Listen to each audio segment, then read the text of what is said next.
La Coupe du Monde, la suite de votre émission Le Débrief, nous allons faire une analyse générale pour parler des équipes qui étaient attendues, les grandissimes favoris.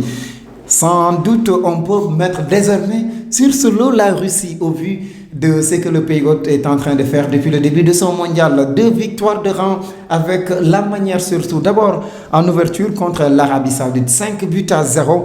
Les 5 piliers donc donnés à l'équipe saoudienne. Et puis hier, les Russes se sont imposés encore devant l'équipe de l'Égypte de Mohamed Salah. 3-1. C'est donc 2 démonstrations de force pour les Russes. Ce n'est pas pourtant un pays de football, un pays de gangsters, voilà, et qui s'imposent dans leur propre manière. On peut comprendre c'est à domicile, mais aussi, est-ce que c'est seulement le fait de jouer à domicile?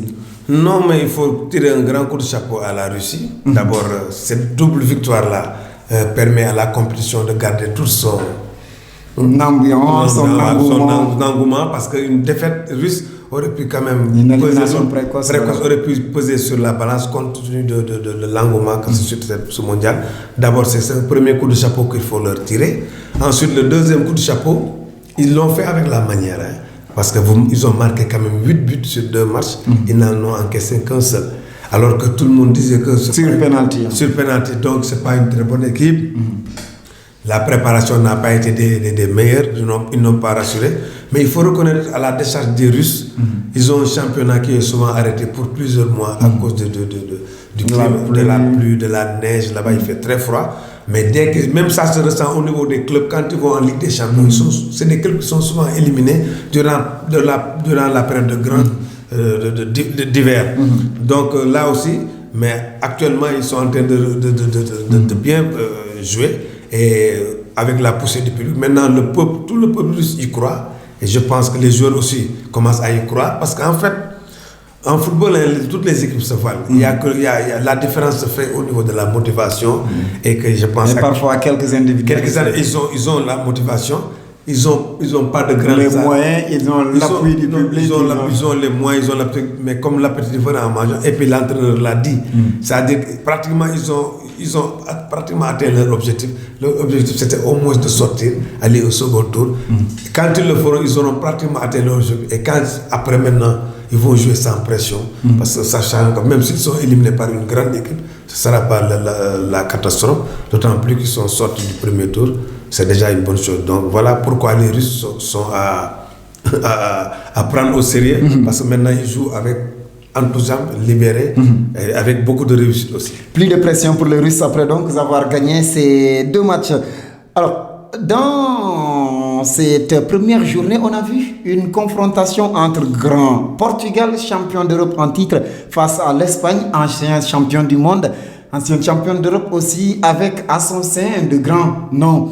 Ramos en défense, Iniesta à la main, entre autres, Diego Costa. Ce match qui a tenu toutes ses promesses, le hasard du tirage au sort a fait que ces 2 grands se sont croisés dès le premier match. Ça aurait pu être une affiche de demi-finale, même une finale. Mais entre ces deux, quelle a été, disons, la recette de ce match? Bon, la recette de ce match, parce qu'il y avait un match dans ce match-là. Parce qu'il y avait Cristiano Ronaldo qui jouait contre ses partenaires et c'est certains de ses adversaires. Contre son pays d'adoption. Voilà, son pays d'adoption où il a tout connu.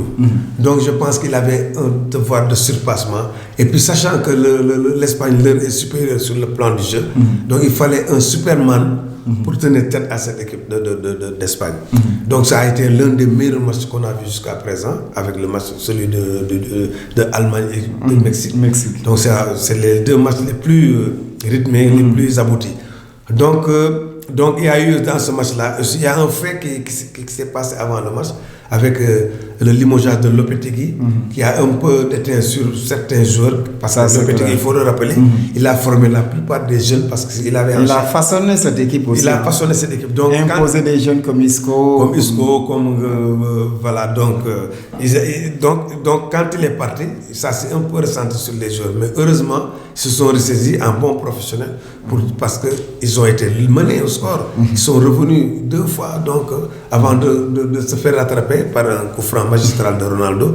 Donc voilà Donc ce match-là est à mettre quand même au panthéon du football, parce que on a tout vu dans ce match-là. Conservation, jeu à une touche, tout y est passé, avec des buts.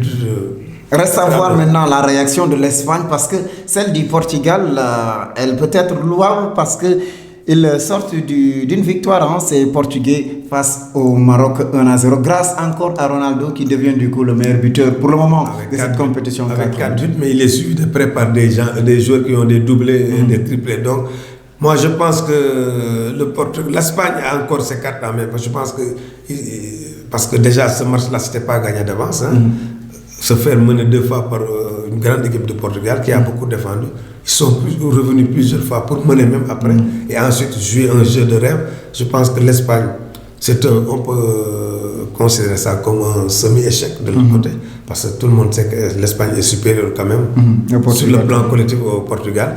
Et le Portugal a ressenti le coup, parce que l'ébauche d'énergie fournie contre l'Espagne, c'est vérifié avec le match contre le Maroc. Ils ont joué 45 minutes, après c'était 45 minutes totalement dominé par le Maroc. Donc moi je pense qu'ils vont pétailler certainement ferme durant le prochain pour ne pas perdre.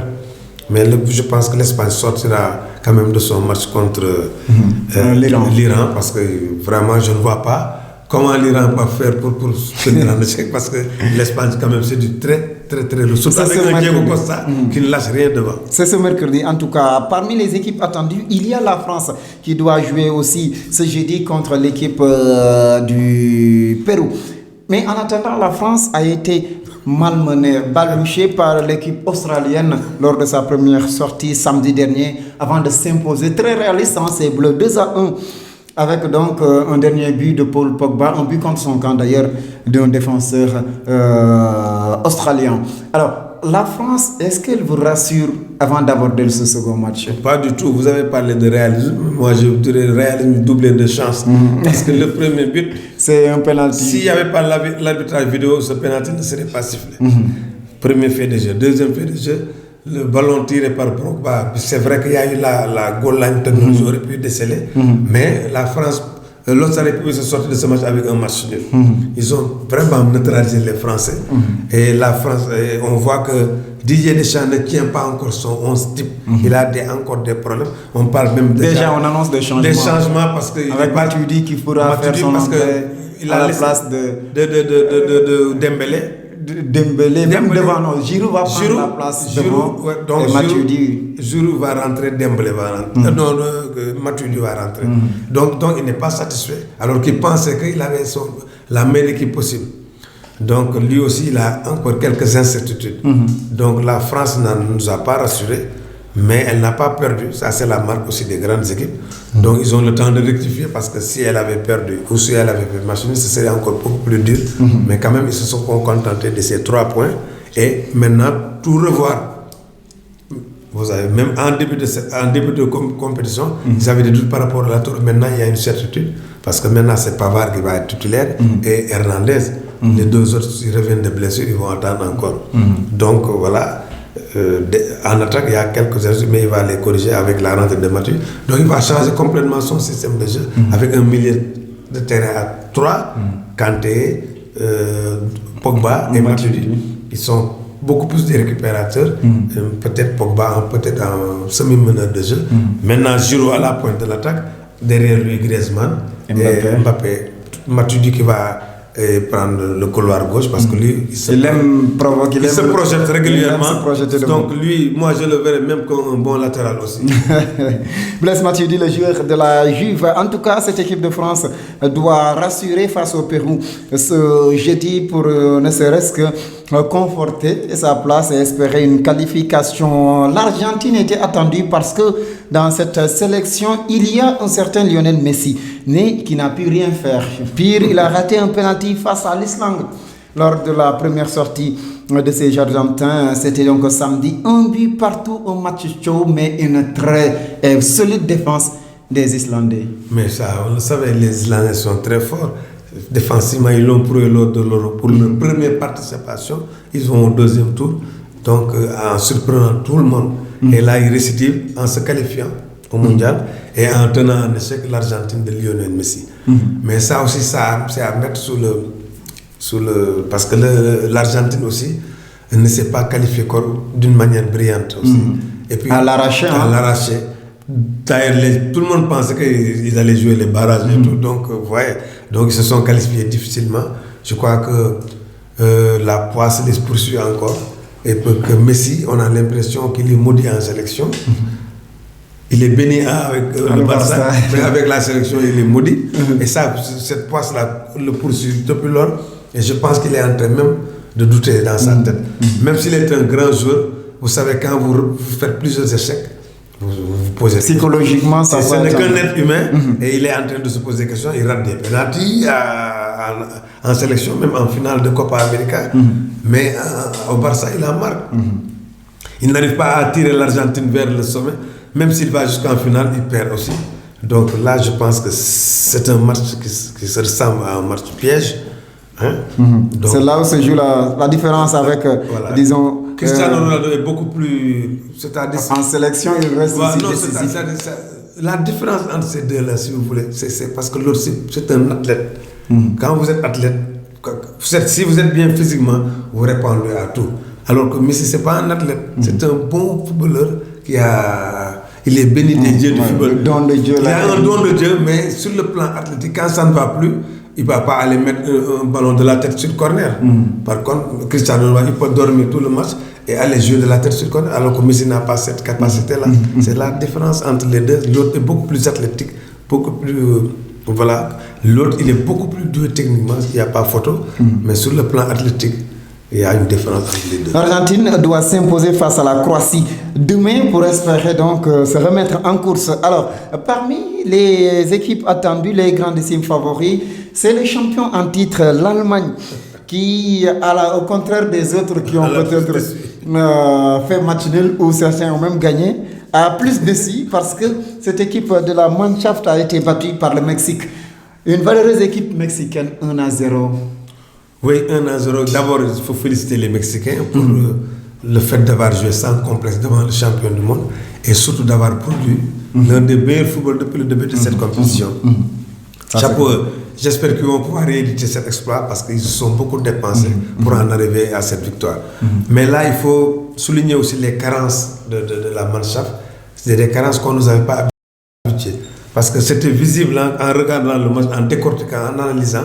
On voyait que la défense était livrée à elle-même, surtout sur les côtés. Et les latéraux comme Kimmich montaient régulièrement. Il y avait un boulevard derrière et les Mexicains en ont profité. Je suis très surpris qu'il n'ait pas corrigé cette situation à la pause. Mais c'était crié, ça se voyait. On n'a pas besoin d'aller à Clairefontaine pour avoir un diplôme d'entraîneur pour voir ça. En tout cas, l'Allemagne a trébuché 1-0 devant le Mexique qui doit se ressaisir très vite. Sinon, on risque de voir un champion du monde sortir dès le premier tour. Un ancien champion du monde, quintuple d'ailleurs, qui a été balbuté par la Suisse. C'était donc dimanche aussi le Brésil qui a été tenu en échec 1-0. Mais à la différence de la Mannschaft, ceux-là ont peut-être cherché même leur échec entre guillemets. Oui, mais le Brésil a été tenu en échec parce que peut-être qu'ils se voyaient déjà très beaux parce que compte tenu de leur parcours et compte tenu du retour de Neymar, tout le monde pensait que ça allait être sur le plan une petite partie de plaisir, mais ça n'a pas été du tout le cas.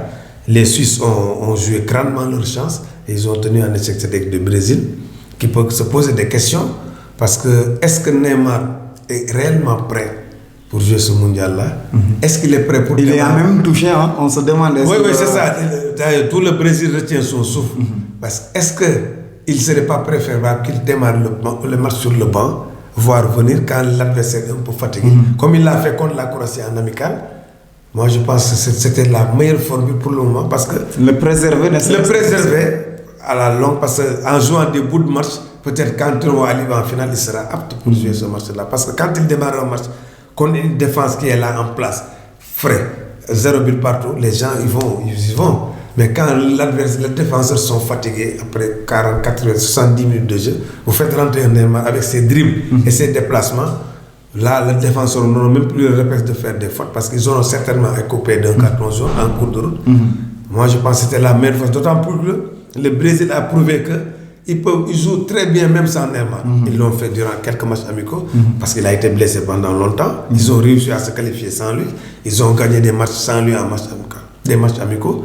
Je pense que l'entraîneur gagnerait à le préserver parce que ces matchs de tout poule là vont être très difficiles parce très que tout difficile, le monde. Et puis il y a par péril à la demeure parce qu'il y a Coutinho qui peut faire la différence. Absolument, c'est lui qui a marqué un faux. Il y a Firmino, il y a William qui est. En tout cas, Pourquoi se précipiter? Même les défenseurs, Marcelo, le capitaine, Voilà, peut venir marquer. Donc, le Brésil est tellement riche et un banc profond qui peut donc prendre le meilleur sur n'importe quelle équipe. En tout cas, ce sont les équipes qui ont un peu déçu et du coup, on parlait de certains outsiders qui peuvent créer la surprise. On avait même cité la Croatie, ici même, je me rappelle. La Croatie a confirmé face au Nigeria 2-0 et même la Belgique qui s'est démontrée face au Panama 3-0.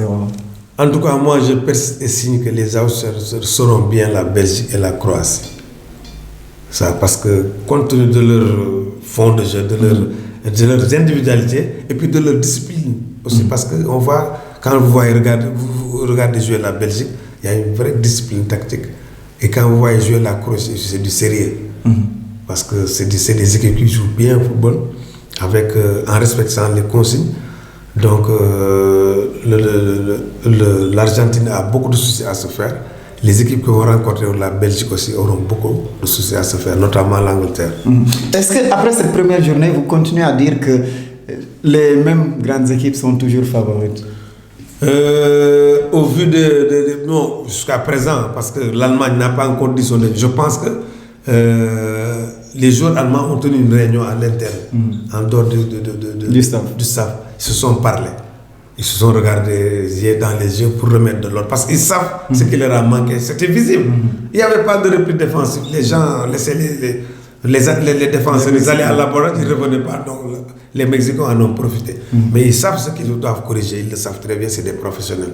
Donc ils vont se remettre sur le droit chemin. Donc on ne peut pas les exclure tout de suite. Le Brésil aussi connaît ses lacunes. Le Brésil, s'il veut gagner son prochain match et aller jusqu'au bout, il faut que Neymar libère rapidement les ballons. C'est la première chose. Il faut qu'il ne démarre pas les matchs aussi. Ça, c'est ma conviction. Le Brésil, sans Neymar, ils vont jouer, ils vont se lâcher. Maintenant, en deuxième mi-temps, à 30-35 minutes de la fin, il peut rentrer, faire la différence. Ensuite, progressivement, rentrer dans le jeu. Quand on va arriver dans les phases critiques où les matchs à éliminatoire direct, il peut vraiment démarrer. Mais sur les matchs de poule, où les matchs sont calculés, parce que s'il vous faut un point, vous allez le chercher. S'il faut gagner, il faut aller chercher la gagne. C'est là où c'est beaucoup plus difficile parce que les joueurs sont beaucoup plus concentrés. Au deuxième tour, il y a la fatigue qui va rentrer en ligne de compte. Il y aura des cartons que les joueurs vont éviter. Donc, ce sera plus facile pour lui de venir intégrer l'équipe. Voilà, c'est clair. Analyse d'Alain Soumaré, notre consultant ancien international, ancien joueur de la Jeanne d'Arc. Sur cette note, nous allons vous quitter, messieurs, en attendant la fin de la deuxième journée pour revenir sur ce plateau, débriefer avec vous l'actualité du mondial. Merci à Benzo pour la caméra, merci aussi à Soumaré, merci à vous pour les analyses. Mais c'est moi qui vous remercie. Merci à vous de nous avoir suivis. Merci à Vincent Gomis pour le montage. Restez toujours connectés à travers cette plateforme, disons, très jolie, la Teranga TV, la Teranga Info, pour suivre l'actualité du mondial. Vous n'allez rien rater.